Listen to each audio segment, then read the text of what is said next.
हाय बच्चों, आप सभी का स्वागत है स्टडी बाय राकेश सर के चैनल में। आज हम लोग क्लास 10 के महत्वपूर्ण चैप्टर यूरोप में राष्ट्रवाद का उदय पढ़ेंगे। इसके कुछ महत्वपूर्ण बहुविकल्पी प्रश्न हैं जो एग्ज़ाम के अनुसार बहुत ही इम्पोर्टेंट है। इसका पहला क्वेश्चन है, फ्रांस में गणतंत्र की घोषणा कब हुई? इसका ऑप्शन नंबर ए सही है, 1815 ईस्वी में। दूसरा प्रश्न है, फ्रांस की क्रांति कब हुई थी? इसका ऑप्शन नंबर बी सही है, 1789 ईस्वी में। क्वेश्चन नंबर तीसरा है, 1789 ईस्वी में फ्रांस किस प्रकार का राज्य था? इसका सही ऑप्शन है ए, असीमित राजतंत्र। क्वेश्चन नंबर 4 है, नेपोलियन का संबंध किस देश से था? इसका सही आंसर है सी, फ्रांस। ये 2020 में पूछा गया है, ये इम्पोर्टेंट क्वेश्चन है। क्वेश्चन नंबर 5, नेपोलियन ने नागरिक संहिता को कब लागू किया था? अथवा फ्रांस में नेपोलियन संहिता किस वर्ष लागू की गई थी? इसका सही आंसर है ऑप्शन ए, 1804 ईस्वी में। क्वेश्चन नंबर 6 है, राष्ट्रवाद का प्रारंभ सर्वप्रथम किस देश में हुआ? अथवा राष्ट्रवाद का प्रारंभ जिस देश से हुआ वह है। इसका सही ऑप्शन जो है सी है, फ्रांस। ये आपका 2022 और 2020 में पूछा हुआ क्वेश्चन है, ये भी क्वेश्चन इंपॉर्टेंट है। क्वेश्चन नंबर 7 है, राष्ट्रवाद की अवधारणा का जन्म किस घटना से माना जाता है? इसका सही आंसर है सी, फ्रांस की क्रांति से। अगला क्वेश्चन है, यूरोप में राष्ट्रवाद के उदय का कारण निम्नलिखित में से कौन से हैं? तो इसका सही आंसर है डी, यानी सभी। जिससे पहला इसमें ऑप्शन दिया है नए मध्यम वर्ग का उदय, ये भी सही है। दूसरा दिया है उदारवादी विचारधारा का प्रसार, ये भी सही है। तीसरा दिया है क्रांतिकारियों का उदय, ये भी सही है। यानी तीनों ऑप्शन इसमें सही हैं। क्वेश्चन नंबर 9, मध्य वर्ग के उदय का कारण क्या था?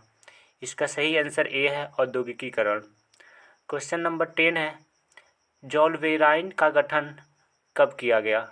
इसका सही आंसर बी है, 1834 ईस्वी में। क्वेश्चन नंबर 11, नेपोलियन की पराजय कब हुई थी? इसका सही आंसर बी है, 1815 ईस्वी में। प्रश्न नंबर 12 है, वियना सम्मेलन की मेजबानी निम्नलिखित में से किसने की? इसका सही आंसर ए है, मेटरनिख ने। क्वेश्चन नंबर 13 है, फ्रांस में किस शासन वंश की पुनर्स्थापना वियना कांग्रेस द्वारा की गई थी? इसका सही आंसर है सी, बुर्बो वंश। अगला क्वेश्चन है 14 नंबर, यूरोप में प्रथम विद्रोह कब हुआ? इसका सही आंसर है बी, जुलाई 1830 ईस्वी में। 15 नंबर क्वेश्चन है, 1830 ईस्वी की क्रांति के बाद फ्रांस में किस प्रकार का शासन स्थापित हुआ? इसका सही आंसर है बी, संवैधानिक राजतंत्र। क्वेश्चन नंबर 16 है, यूरोप में किस दशक में बड़ी आर्थिक मंदी आई थी? इसका सही आंसर है बी, 1830 ईस्वी में। क्वेश्चन नंबर 17 है, जर्मन संस्कृति में वैक्सजिस्ट का आशय था। इसका सही आंसर ए है, राष्ट्र। 18 नंबर क्वेश्चन है, ऑटो वन बिस्मार्क का संबंध किस देश से था? इसका सही आंसर है बी, जर्मनी। क्वेश्चन नंबर 19 है, जर्मनी के एकीकरण में मुख्य भूमिका किसकी थी? इसका सही आंसर है ऑटो वन बिस्मार्क का। ये क्वेश्चन जो है 2022 2020 दोनों में पूछा गया है, तो ये भी क्वेश्चन इंपॉर्टेंट है। और क्वेश्चन नंबर 18 भी इंपॉर्टेंट है। ये पूछे हुए क्वेश्चन जो है सभी के सभी बहुत ही इंपॉर्टेंट है आपके एग्जाम की दृष्टि से। क्वेश्चन नंबर 20 जो है, इटली एवं जर्मनी के एकीकरण के विरुद्ध निम्न में से कौन था? तो इसका सही आंसर है सी, ऑस्ट्रिया। क्वेश्चन नंबर 21 है, निम्नलिखित में से किस युद्ध में जर्मनी के एकीकरण का स्वप्न पूर्ण हो गया? ये भी क्वेश्चन पूछा हुआ है, इंपॉर्टेंट है। इसका सही आंसर है ए, फ्रांस प्रासा युद्ध। क्वेश्चन नंबर 22, प्रासा के राजा विलियम प्रथम को जर्मनी का सम्राट कब घोषित किया गया था? ये इसका सही आंसर है सी, जनवरी 1871 में। क्वेश्चन नंबर 23, निम्नलिखित में से किसे 1871 ईस्वी में जर्मनी का प्रथम सम्राट घोषित किया गया? इसका सही आंसर है ए, विलियम प्रथम। ये भी 2022 में पूछा हुआ प्रश्न है।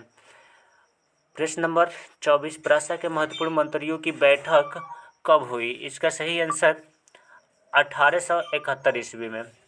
अगला क्वेश्चन है, किस युद्ध के परिणाम स्वरूप जर्मनी का एकीकरण हुआ? इसका सही आंसर है सीडान।